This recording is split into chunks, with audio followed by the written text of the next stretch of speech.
որ իշխանությունն էլ իր երթին, տեսնելով, որ ընդդիմությունը չի ընդունում ժողովրդի ընտրելու իրավունքը, ժողովրդի ընտրությունը չի ընդունում, ընդդիմությանը սկսել է վերաբերվել որպես հակաժողովրդավարական, հակապետական ուժերի։ Եվ դա բերել է այս իրավիճակին։ Մեկ այլ հարգամանք է ընդդիմության կողմից խորհրդարանական աշխատանքը։ Տեսեք, նախորդ գումարման խորհրդարանում երկու ընդդիմադիր խմբակցությունները, որից մեկը վերընտրվել է, ավելի փոքր կազմով, բայց վերընտրվել է, չեն մասնակցում խորհրդարանական աշխատանքներին բառից նորմալ իմաստով։ Ինչու՞։ Որովհետև երբ որ դու համարում ես, որ 2018 թվականին իշխանության են եկել իշխանազավթները կամ 2018 թվականի հեղափոխությունը թուրք-ադրբեջանական պրոյեկտ էր, եւ երբ որ դու ամբողջ քարոզարշավի ընթացքում ասում ես, որ եթե քաղաքացիական պայմանագիրն ընտրվի, ապա, չգիտեմ, 5 օրի հետո Հայաստանը կործանվելու է, բնական է, որ երբ որ դու գալու ես ազգային ժողովի դալի, դու չես կարող աշխատել անգլերեն ասած business as usual տրամաբանությամբ, որովհետև դու ապոկալիպտիկ քարոզարշավ ես տարել, դու ապոկալիպտիկ բաներ ես ասել։ Եվ ստեղծում է փակ շղթա, երբ որ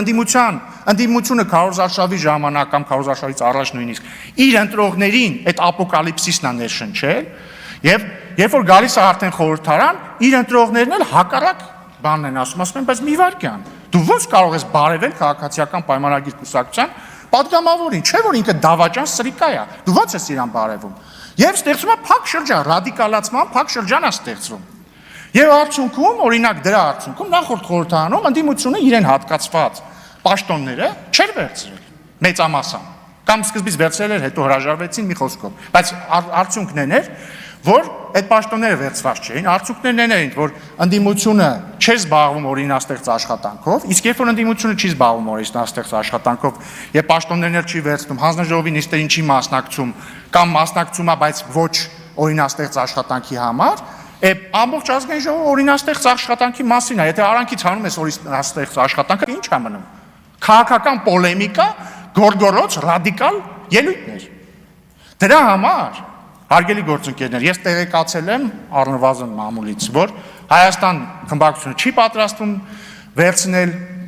եւ ուղղեք ինձ եթե սխալ եմ իհարկե, չի պատրաստվում վերցնել իրեն հասանելիք պաշտոնները, մամուլից կարդացել են, որ ուժեղ Հայաստանը պատրաստվում է վերցնել, ուզում են ողջունեմ դա եւ Հայաստան խմբակցությանն էլ հորդորում են փոխել իրենց որոշումը, եթե հարկ կհամարեն, որովհետեւ մենք սիրելի գործընկերներ, մի կես ժամ առաջ երթում ենք տվել։ Մենք ստորագրել ենք այդ երթման տեքստը։ Մենք միասին ենք կանգնել, շատ ուշադրի չեմ եղել, ընդդիմադիր գործընկերները կանգնել են, թե չէ, եթե չեն կանգնել, վատ է։ Բայց մենք միասին պիտի օրինաստեղծ աշխատանքով զբաղվենք։ Օրինաստեղծ աշխատանքով զբաղվել չի նշանակում լինել իրար հետ, նույն քաղաքական հարթության վրա։ Նշանակում է կատարել մեր պարտքը։ Սիրելի ընդդիմադիր գործընկերներ, դուք եւ ձեր նախորդները այս տարիների ընթացքում մեզ ինչ ասես անվանել եք։ Ձեր մեջ կան մարդիկ, որ օրինակ ինձ բառից բուն իմաստով վիրավորական արտահայտություններ են արել, չգիտեմ, եթերներով։ Կամ մարդիկ, որ չեն արել եւ բարեկիրթ են իրենց պահել։ Մեր ժողովուրդը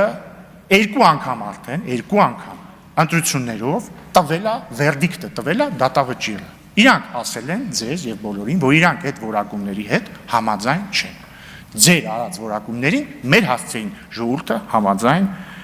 չի։ Ժամանակն է ընդունել այդ փաստը, ժամանակն է փոխել վերջին 6 տարիներին մեր քաղաքական դաշտում լսվող խոսույթները։ Իմ ելույթը, սիրելի գործընկերներ, առաջինն է, այսինքն առաջին ըստ էության քաղաքական ելույթն է այս գումարման ազգային ժողովում։ Ես առաջարկում եմ այս խորհրդարանը դարձնել սուր, բայց բարեկիրթ, մարդկային պարկեշտության սահմանները չհատող քննարկումների տեղ։ Սա իմ առաջարկն է։